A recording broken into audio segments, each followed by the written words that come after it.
요즘에 조셉 얼라인이라고 하는 사람이 회개의 경종이라고 하는 책에서 회개에 대해서 이렇게 이야기했습니다. 그대가 필수적으로 여기는 것은 무엇인가? 빵이 필수적인가? 호흡이 필수적인가? 그렇다면 회개는 그와 비교도 안 될 만큼 필수적이다. 이 먹는 것에서 빵이나 숨 쉬는 거나 이것보다도 회개는 더 필수적이라는 것이에요.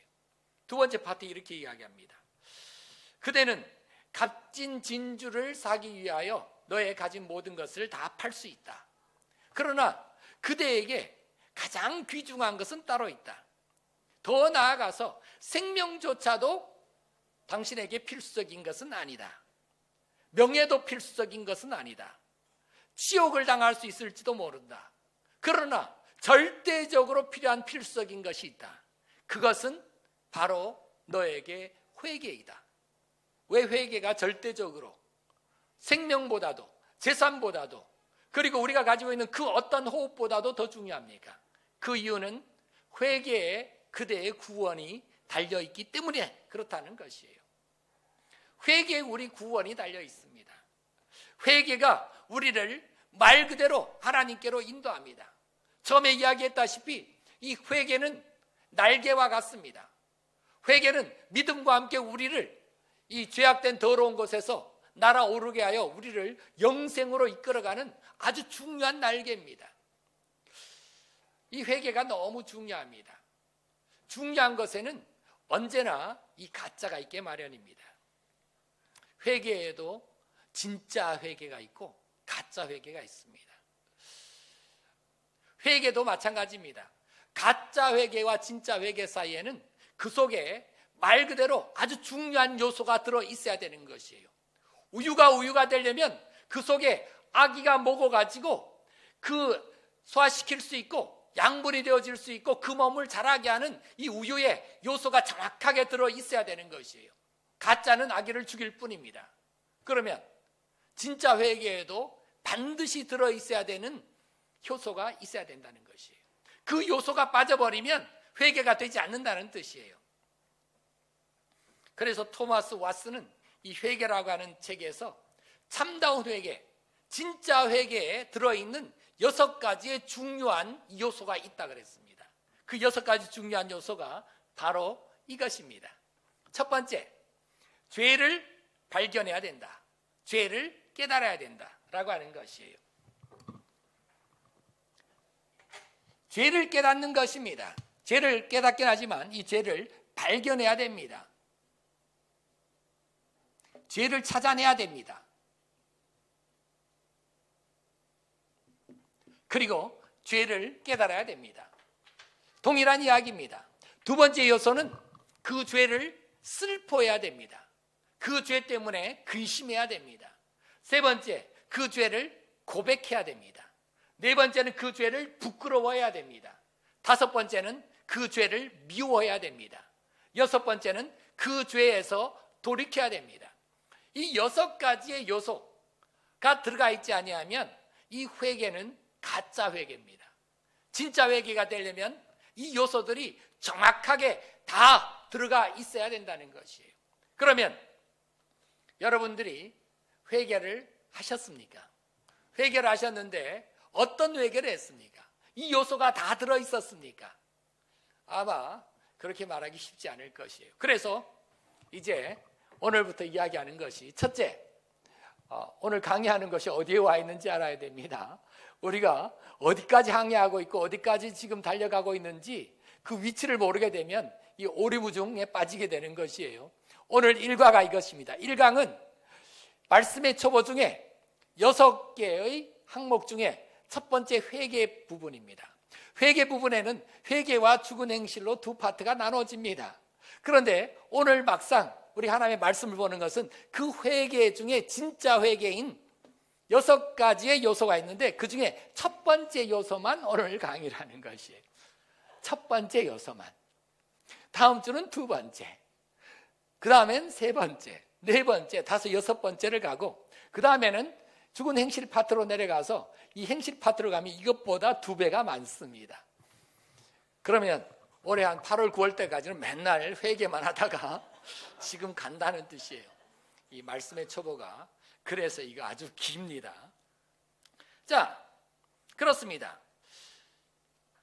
우리가 이 죄를 깨닫고 죄를 발견하는 것이 회개의 첫 번째 중요한 요소입니다. 이것은 우유 속에 단백질이 있어야 되는 것처럼 반드시 있어야 되는 첫 번째 요소입니다. 죄를 발견해야 된다. 죄를 깨달아야 된다. 죄를 찾아내야 된다. 죄가 있는 것을 너가 반드시 잡아내야 된다는 것이에요. 자, 어떻게 죄를 잡아낼까요? 어떻게 죄를 깨달을까요? 어떻게 죄를 우리 속에 있는 것을 콱 그냥 잡아서 끄집어낼까요? 어떻게 죄를 깨달을까요? 여기에 대해서 이야기한 것이 이것입니다. 누가복음 먼저 5장 31절과 32절 한번 보십시다. 우리 이것은 잘 아는 성경 구절이니까 같이 한번 읽어보겠습니다. 시작. 예수께서 대답하여 이르시되 건강한 자에게는 의사가 쓸데없고 병든 자에게라야 쓸데있나니. 32절. 내가 의인을 부르러 온 것이 아니요 죄인을 불러 회개시키러 왔노라. 주님께서 오셔서 말씀하십니다.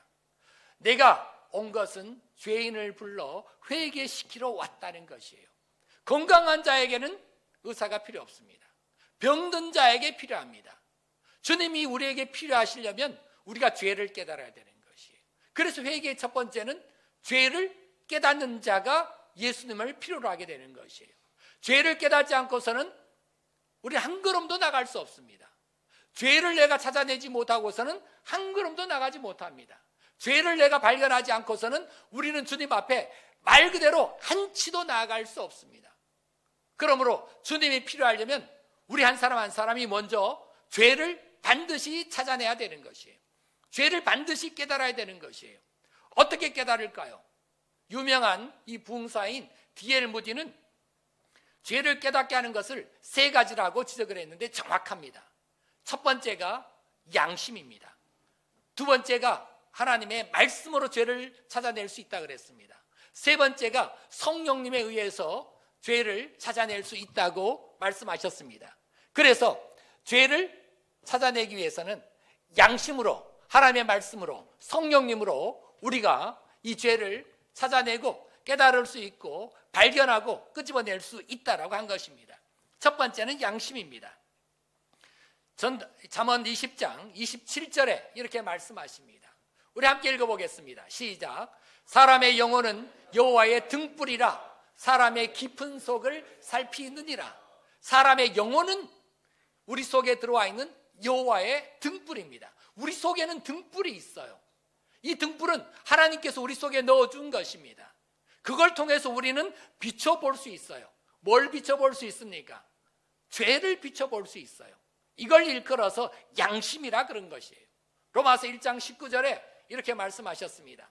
이는 하나님을 알만한 것이 그들 속에 보임이라. 하나님께서 이를 그들에게 보이셨느니라. 우리 각 사람 속에 하나님을 알만한 것, 찾을 만한 것을 넣어놓으셨어요. 로마서 2장 15절로 넘어가면 이렇게 말씀하셨습니다. 이런 이들은 그 양심이 증거가 되어 그 생각들이 서로 혹은 고발하며 혹은 변명하여 그 마음에 새긴 율법의 행위를 나타내느니라. 그렇습니다. 우리 속에 이 양심이 하나님의 등불입니다. 우리 속에 있는 이 양심이 하나님의 음성입니다. 양심은 언제나 옳은 일을 해야 됩니다. 우리의 양심은 언제나 죄가 오게 되면 죄를 갈려냅니다. 내가 죄를 행하게 되면 우리 속의 양심은 바로 찔려서 우리 속에서 그게 죄라고 가르쳐 줍니다. 그래서 우리는 양심을 통하여 죄를 발견할 수 있습니다. 양심을 통하여 죄를 찾아낼 수 있습니다. 그 양심 때문에 우리는 스스로가 죄인인 것을 압니다. 더 나아가서 이 양심 때문에 우리는 이 죄를 짓게 되면 나 지옥 갈 거야 라고 생각하는 것이에요. 여러분, 악을 행하는 사람들이 항상 이야기하는 게 있습니다. 나는 지옥 갈 거야. 다 그렇게 이야기합니다. 여러분 주변에 못된 짓 하는 사람들 양심 죽은 거 아닙니다. 너 이런 짓 하면 어떻게 되는가? 나 죽어 지옥 갈 거야. 다 그렇게 이야기합니다. 이건 양심 때문에 그렇습니다. 자, 양심을 통해서 죄를 발견할 수 있다 그랬습니다. 그런데 두 번째로 한번 넘어가 볼까요? 두 번째는 하나님의 말씀을 통하여 죄를 깨닫는다 그랬습니다. 왜 그럴까요? 양심이 죄를 깨닫게 하는 이 분명한 이 작용을 합니다만, 문제는 이 양심이 완전하지가 않아요. 이 양심이 고장이 나버립니다. 양심이 불량이 돼버려요. 양심이 말 그대로 굳어버려요. 양심이 제 기능을 못하게 됩니다. 디모데전서 4장 2절에 이것을 말씀하셨습니다. 자기 양심이 화인을 맞아서 외식함으로 거짓말하는 자들이라. 양심에 화인을 맞아버렸어요. 화인을 맞는 것은 뜨거운 불도장을 찍었다는 것이에요. 여러분에게 뜨거운 불도장을 한번 피부에 한번 찍어 보십시오. 어떤 일이 벌어집니까? 처음에 불도장을 맞을 때는 굉장히 아프고 뜨겁고 고통스럽습니다. 그런데 이것이 다 아물고 난 다음에는 거기에 핀을 가지고 꼭꼭 찔러도 아무렇게 아프지가 않아요. 그 속에 있는 신경이 다 죽어버렸습니다.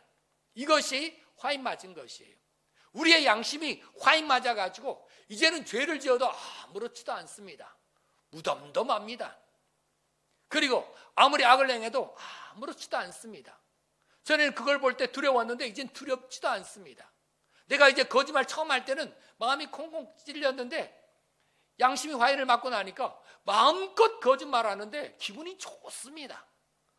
내가 이렇게 거짓말을 잘하나, 내가 이렇게 사기를 잘 치나, 그것 때문에 뿌듯합니다. 왜 그렇습니까?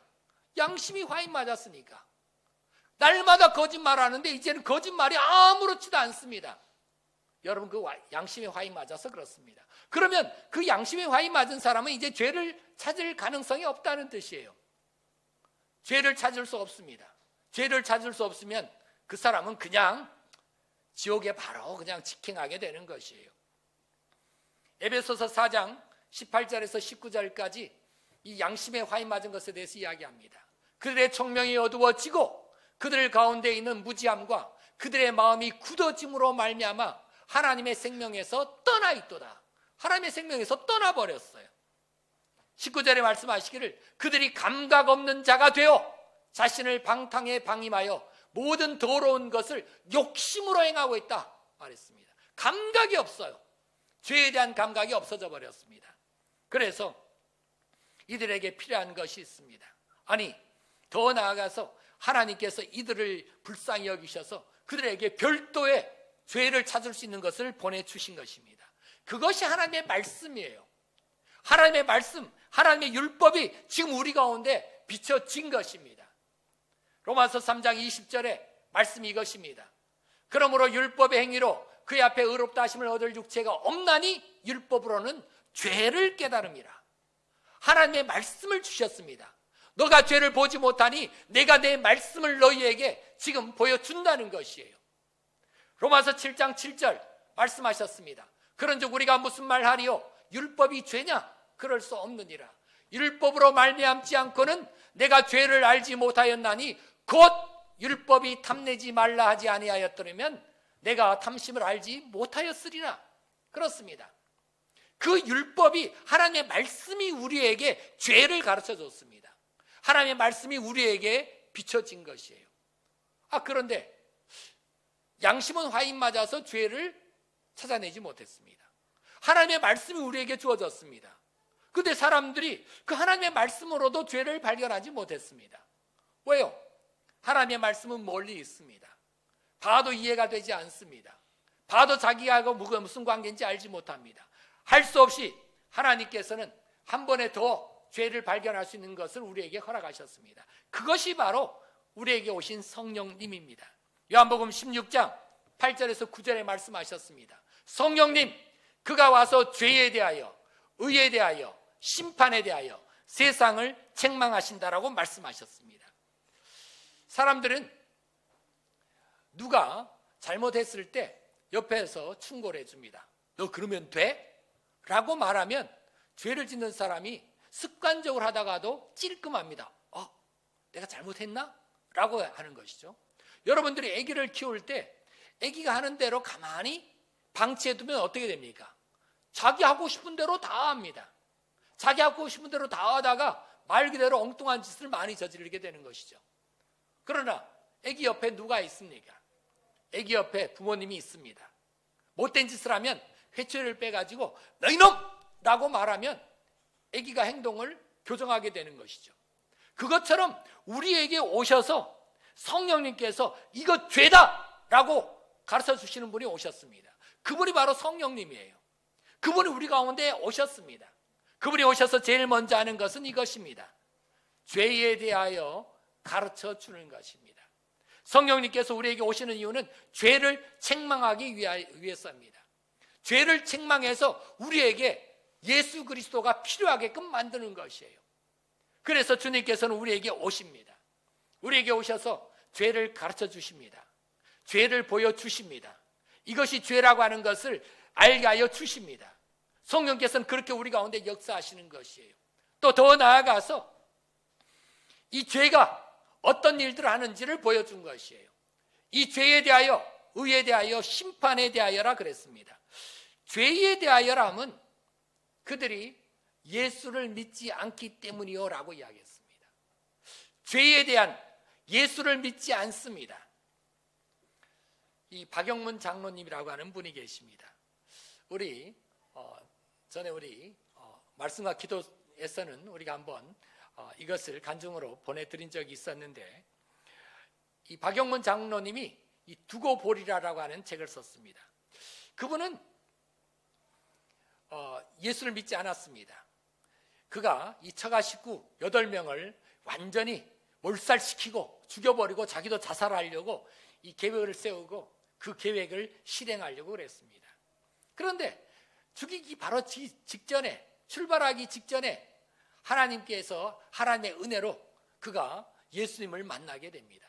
그래서 천국과 지옥을 가보게 됩니다. 그리고 나서 이제 이 세 사람이 되어서 이 간증을 한 사람인데요, 이 사람이 천국과 지옥을 가서 보고 거기에서 말하는 이 음성을 듣고 깨달은 것이 있었습니다. 우리 세상에서는 이것이 죄가 전혀 되지 아니하는데 천국에 가서 보니까 세상에서 죄가 아니라고 생각한 이 2가지 죄가 있더라는 것이에요. 그 첫 번째가 예수를 믿지 않는 죄. 예수를 믿지 않는 죄가 가장 큰 죄라는 것을 천국 가서 알았다는 것이에요. 왜 큰 죄입니까? 예수 믿지 않기 때문에 다 지옥에 간 것이에요. 이 땅에서 우리에게 있어서 가장 큰 죄는 뭡니까? 죄가 많지만 예수를 믿지 않는 죄가 가장 큰 것이에요. 성령께서 오셔서 우리에게 많은 죄를 보여주십니다. 그러나 가장 우리 속에 보여주시는 가장 큰 것은 예수를 믿게 하는 것이에요. 죄를 깨닫게 하는 것 중에 가장 큰 것, 예수 믿지 않는 죄를 우리에게 보여주시는 그것, 예수 믿지 않기 때문에 죽게 되었다라고 하는 것을 발견하게 하는 그것, 바로 그것이 굉장히 큰 죄였다는 것을 알게 된 것이에요. 두 번째, 이 박영문 장로님께서 이 본 것이 이것입니다. 두 번째 큰 죄는 예수 믿는 사람을 핍박하는 것, 예수 믿는 사람에 대해서 반대하는 것, 예수 믿는 사람을 방해한 것, 바로 이것이 큰 죄라고 하는 것을 발견한 것이에요. 세상 사람들은 도무지 알 수 없는 것입니다. 이건 성령으로 아니고서는 알 수 없습니다. 우리가 죄가 아니라고 생각했어요. 그런데 성령께서 보여주시니까 죄로 보여진 것이에요. 우리가 성령께서 여러분 속에 임하시면 여러분들에게는 신기한 일들이 벌어집니다. 죄가 아니라고 생각한 것들이 다 보여지는 것이에요. 이건 절대 죄가 될 수 없다고 생각한 것이에요. 이건 내가 옳다고 생각한 것이에요. 그런데 성령께서 오셔서 우리에게 그 죄를 보여주시는 것이에요. 그래서 그 죄를 발견하게 하고 그 죄를 깨닫게 하는 것입니다. 그렇습니다. 이렇게 해서 하나님께서는 우리에게 죄를 보여주십니다. 죄를 보여주시는 방법은 3가지입니다. 우리의 양심을 통하여, 하나님의 말씀을 통하여, 성령님을 통하여 우리에게 보여주시는 것이에요. 죄를 깨닫는 것이 무엇인지를 정확하게 가르쳐 줬습니다. 죄를 깨닫는다라고 하는 것은 말 그대로 우리의 지적으로 어떤 것을 우리가 깨닫는 것이 아닙니다. 성령께서 우리에게 오셔서 우리 자신을 완전히 죄 가운데서 이 죄에 찌들려 있다라고 하는 것을 느끼게 하고, 그리고 그 하나님 앞에 엎드려지게 만드는 것입니다. 찰스 하치라고 하는 이 신학자는 이렇게 썼습니다. 회개라고 하는 것이 무엇이냐? 특별히 죄를 깨닫는다라고 하는 것은 우리의 무가치함을 겸손하게 자각하는 것이다. 그래서 진정한 회한과 스스로 낮추는 일이 일어나는 것이 회개의 필수적인 요건이다 라고 이야기했습니다. 여러분에게는 지금 죄가 보입니까? 아니, 죄가 깨달아집니까? 죄가 느껴집니까? 아니면 죄가 여러분에게 막 사무칩니까? 주님께서 오셨을 때 요한복음 9장 39절에서 40절에 이 바리새인들과 당시에 이 종교인들과의 대화가 나타납니다. 이 대화는 예수님께서 한 맹인의 눈을 뜨게 하신 것 때문에 지금 이 대화가 계속 진행되고 있는 것이에요. 근데 그날이 안식일이었습니다. 그래서 문제가 생긴 것이에요. 그런데 이 하나님의 말씀을 한번 자세히 들여다보십시오. 9장 39절의 말씀입니다. 예수께서 이르시되 내가 심판하러 이 세상에 왔으니 보지 못하는 자들은 보게 하고 보는 자들은 맹인이 되게 하려 함이라 하시니 40절에 뭐라 그랬습니까? 바리새인 중에 예수와 함께 있던 자들이 이 말씀을 듣고 이르되 우리도 맹인인가? 마지막 41절입니다. 예수께서 이르시되 너희가 맹인 되었더라면 죄가 없으려니와 본다고 하니 너희 죄가 그대로 있느니라. 본다고 하니 너희 죄가 그대로 있느니라. 맹인이 되었더라면 죄가 없을 터인데 본다고 하니 너희 죄가 그대로 있다. 쉽게 말하면 너희는 본다고 하니 망하게 되었구나 라고 하는 것이에요. 여러분들이 우리에게 말씀하시는 것이 바로 이것입니다. 나에게 있어서 죄가 보이지 아니하면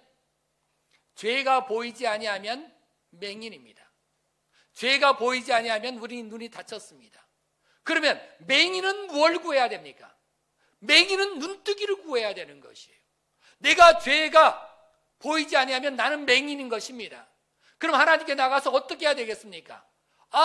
오늘 말씀 들으니 저는 죄가 보이지 않습니다. 죄가 느껴지지 않습니다. 저는 죄가 심각하게 와닿지 않습니다. 그러면 나는 맹인입니다. 주여, 나는 맹인입니다. 내 눈을 뜨게 해 주십시오. 근데 바리새인들은 말했습니다. 우리가 왜 맹인이니? 우리 눈 뜨고 있어. 그럼 눈을 떴는데 죄가 안 보여요. 눈을 떴다 하는데 죄가 안 보여요. 그럼 이 사람은 구할 수도 없는 것이에요. 자기는 눈을 떴습니다. 자기는 맹인이 아니라 생각하는 것이에요. 근데 죄가 안 보여요. 그럼 어떻게 할 거예요? 이 사람은 죽습니다. 주님의 말씀이 이것이에요. 너희들이 본다고 하니 죄가 그대로 있구나.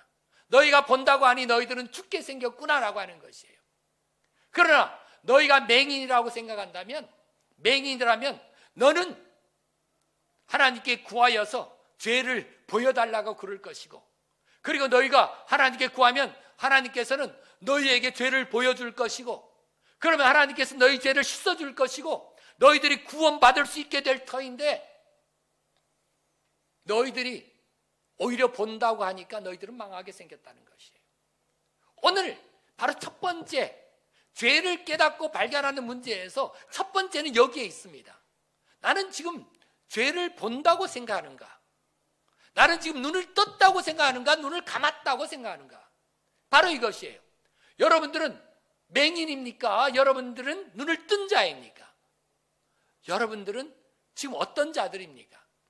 만약에 여러분들이 정말 하나님의 은혜로 눈이 떴다면 여러분들은 지금 이 죄 때문에 견뎌내지를 못할 것이에요.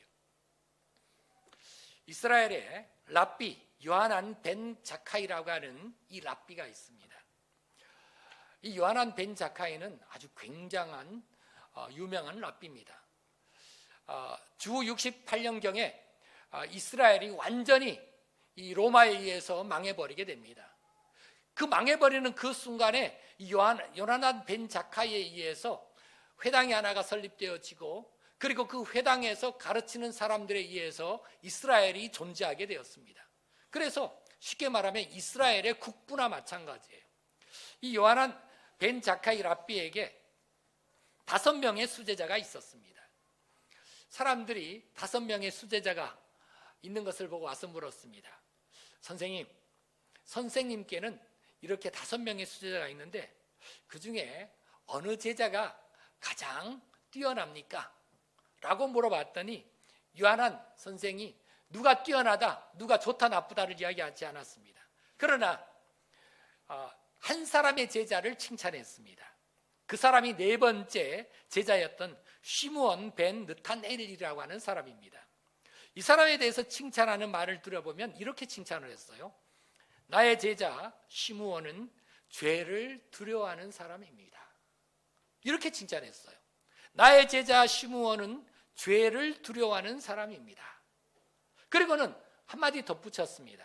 시므온은 범죄할까 두려워서 그에게 허용된 개인적인 일들을 처리할 때도 아주 엄격함을 고수합니다 라고 이야기했습니다. 이건 오해하지 말고 들어야 되는 것이, 죄를 두려워한다 그런 뜻이 아닙니다. 죄를 두려워해서 벌벌 떨면서 아무 일도 안 하려고 한다라고 하는 그런 뜻이 아닙니다. 이 뜻은 뭐냐면 시므온은 아주 경미한 죄라도 그 죄 때문에 그 죄를 범함으로 하늘에 계신 하나님 앞에서 자기의 영혼이 혼탁하게 될까 두려워했다는 것이, 아주 티끌만한 죄를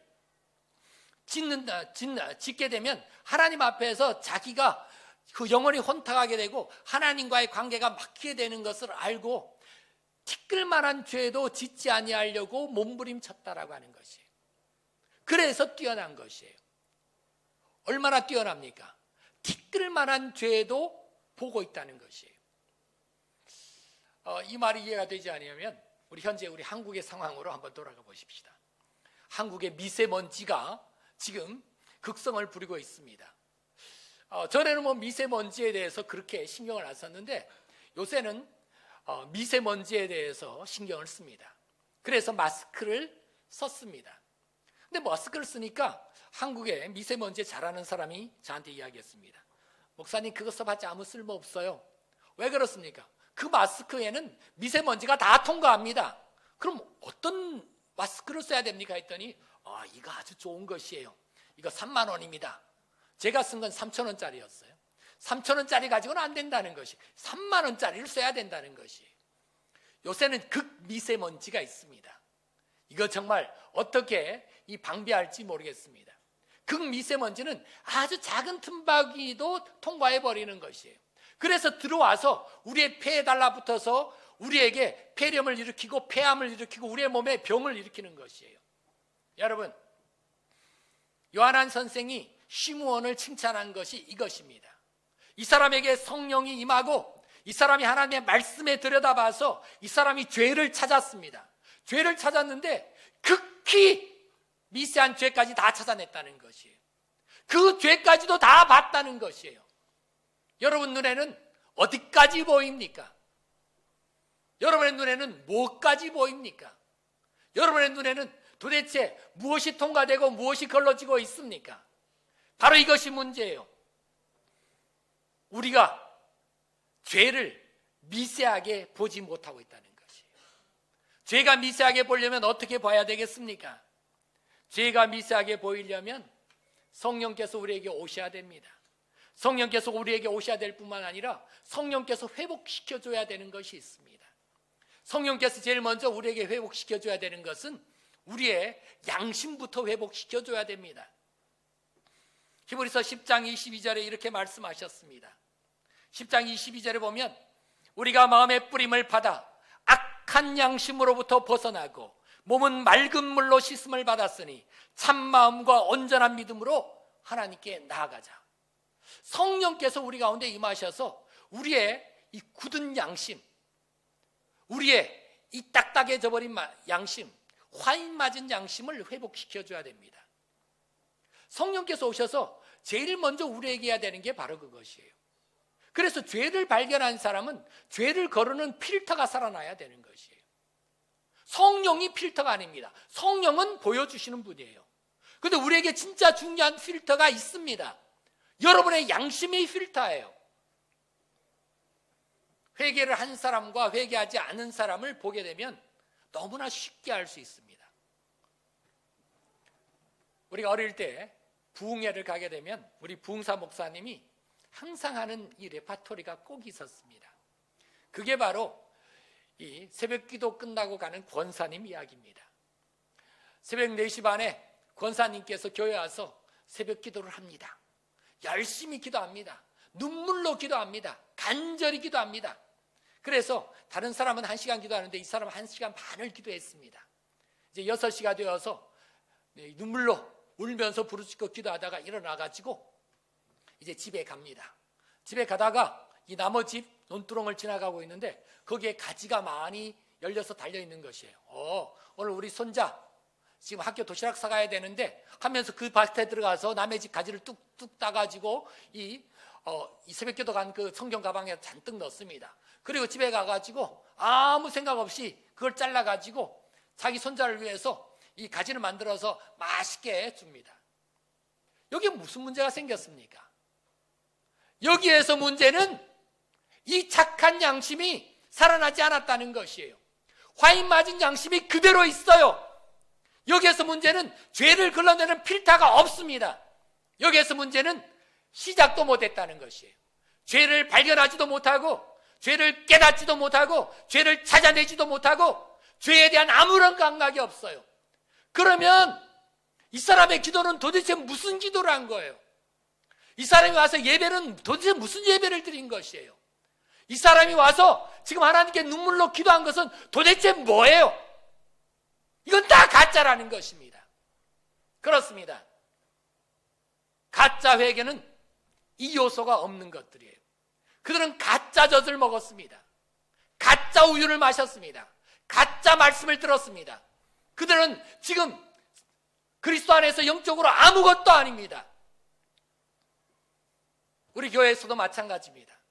여러분들에게 먼저 양심, 그렇습니다. 양심은 죄를 찾아내나 그 양심은 굳어버렸습니다.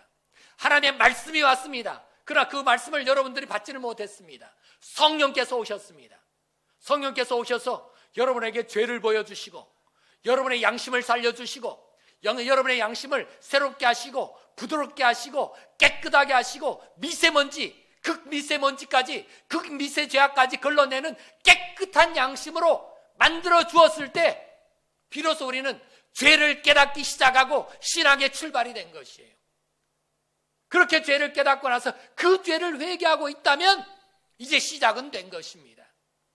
그래서 그리스도 공동체, 우리 주의 공동체는 간단합니다. 저 사람의 양심이 얼마나 깨끗하게 되었느냐라고 하는 것이에요. 저 사람은 얼마나 죄를 미세하게 느끼냐라고 하는 것이에요. 그래서 그러한 공동체는 뻔뻔한 사람이 없습니다.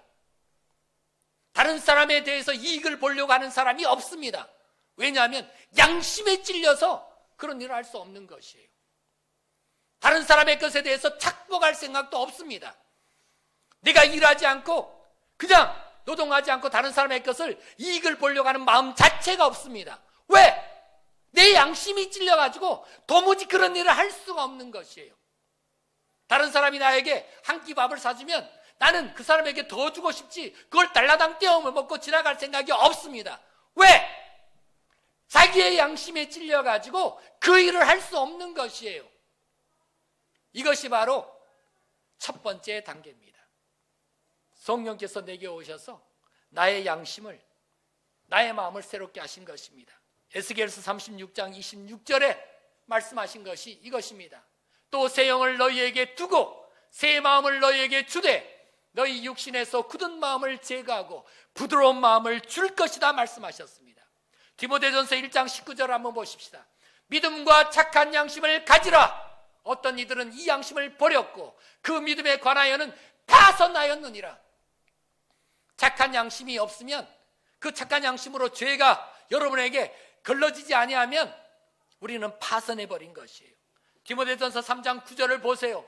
깨끗한 양심에 믿음의 비밀을 가진 자라야 된다 말씀하셨습니다.